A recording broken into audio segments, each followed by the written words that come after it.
And Spanish being spoken in a predominantly English-speaking place can create difficulties. Difficulties such as dealing with your celly, just because we're two-man cells here.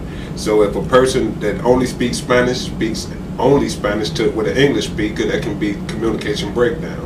Also from being able to get involved in different programs as far as education, school assignments, and other activities like that. And it's also a matter of self-esteem. If the person doesn't speak English, which everybody does, he feels less than.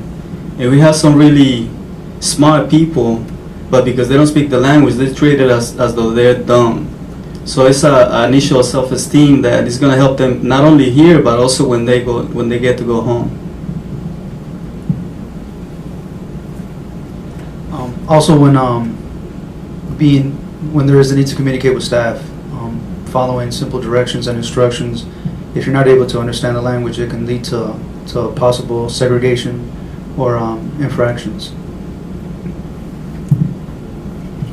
Adding to what Augie was saying about dealing with staff, we have a healthcare unit here that employs only English-speaking staff. So if a Spanish-only speaking individual goes over there trying to communicate his health concerns, he's not going to be able to. It's not just Spanish speakers. There's also like people from like Eastern Europe who I've heard throughout my incarceration in different institutions, and in Danville too, where they don't speak English.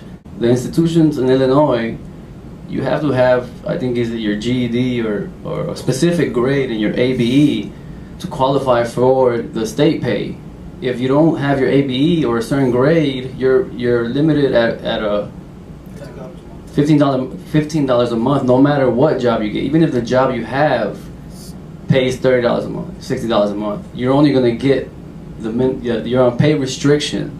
So what Language Partners is doing is teaching guys how to speak English in order for them to get the adult basic education past that, get their GED, and in the process where they're not even doing it maybe knowingly, they're chasing their education, trying to get a higher education.